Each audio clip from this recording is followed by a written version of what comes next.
Hi there beautiful people, welcome back to another video and welcome to my channel if you're new. Hi, my name is Femke and for today I am going to do another nail art tutorial for you guys. As you might have seen in my previous video, which was a nail polish of the week, in which I swatched this beautiful peachy kind of color and did a Q&A live update as well. I am going to use 3 colors from the new Gel Affair Nail Lacquer collection by Catrice to do a drag marble. I have to mention on forehand, I haven't done a drag marble in a couple of years, so I'm a little rusty when it comes to that, but I definitely want to show you that even though I've been doing nails and nail art for such a long time, I've been doing it over 2 decades.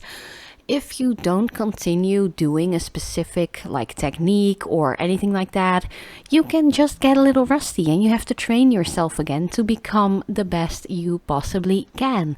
So yeah, just to put it out there, this is just nail art. There are no rules to nail art whatsoever.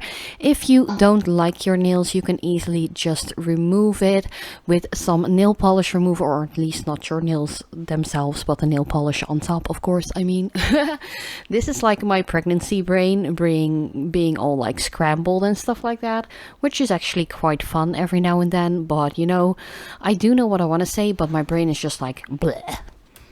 Especially when it comes to not speaking Dutch, which is my mother tongue. So yeah, I'm sorry about that. But let's just get into the tutorial, because you can already see that I have applied a thick layer of that peachy kind of color. And then I'm just going to blob on the other 2 colors right into that wet layer.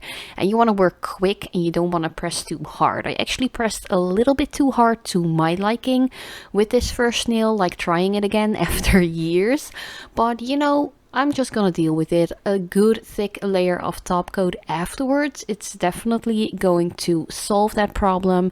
If you have any ridges or anything like that, a good glossy top coat will fix that for you. But yeah, you really want to work fast with this.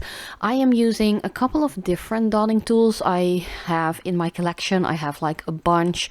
You can get those for super cheap at AliExpress or any kind of nail art store or nail supply store. If you are in, for example, the States, I do think that Sally's has a ton of them. But if you are in Europe and you're actually able to get your hands on Essence Cosmetics, I do think that they have 2 different types of dotting tools as well. You can definitely use for that. One thing I really do like to use as a dotting tool as well is just one of those ball end needles you can use for sewing and stuff like that. But be careful, of course, because those are very pointy and sharp and you definitely don't want to hurt your finger or your nails for that matter. But yeah, this pointer finger was actually my best marble. It kind of looks like a zebra stripey kind of pattern. I think it's pretty cool. I really love the colors and different finishes together as well, because we have the creamy peachy pink base color, which is actually quite bright. Then we have that super pretty metallic-y glittery kind of polish, and then I added a pearly soft white, soft pinkish white kind of tone. I think it's pretty cool, definitely, because pearly kind of colors or pearlescent shimmery kind of colors aren't really my cup of tea, so I really wanted to challenge myself to still use it anyways. And using it in a nail art technique like drag marbles is actually pretty great, because you do put that color in there and it works really nicely with all kinds of different colors, but on its own I'm just not a big fan.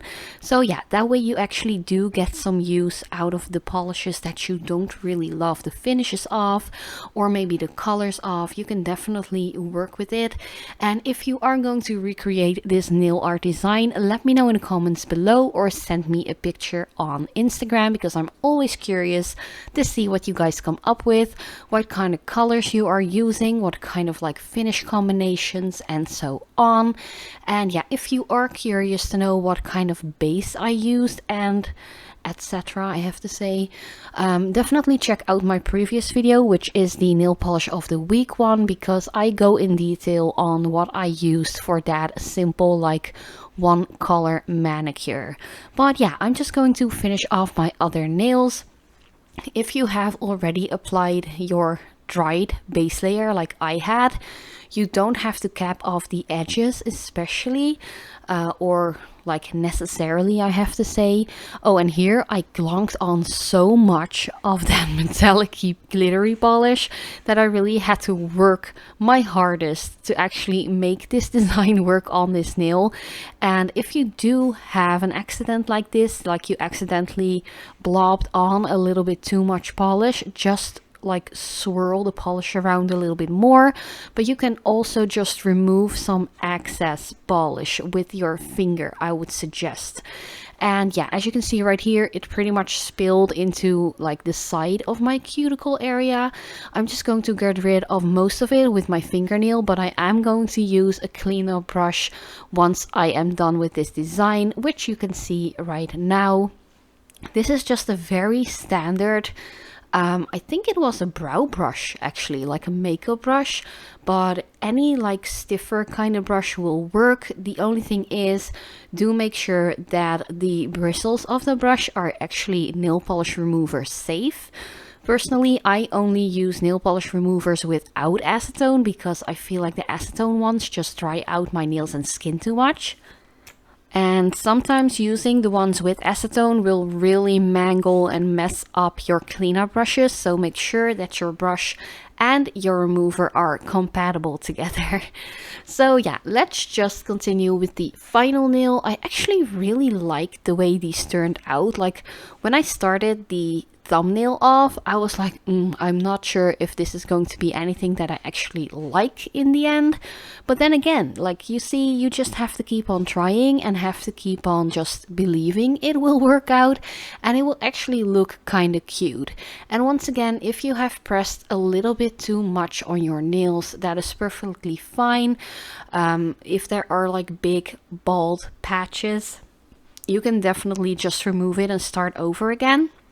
Because if the like dent is too big or too deep, a top coat, you will need maybe 2 to 3 coats of that to make it all smooth and even out again. But the top coat that I'm using by Catrice, it actually worked really well with just one thick coat. And especially for the thumb, I had a little bit more dentage going on. Let's just put it at that.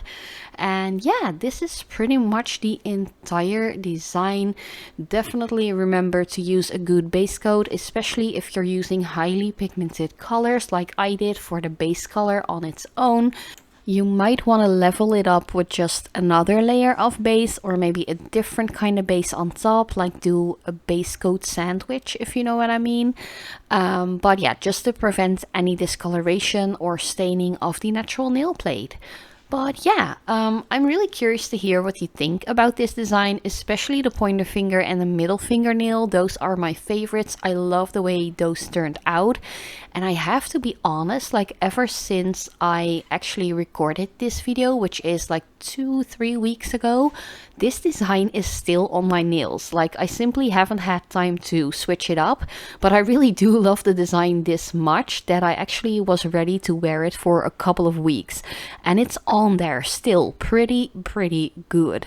But yeah, thank you guys so much for watching. Once again, let me know what you think, and if you are going to recreate it, let me know as well. But thank you guys so much for watching. I love you so much, and as usual, I hope to see you next time.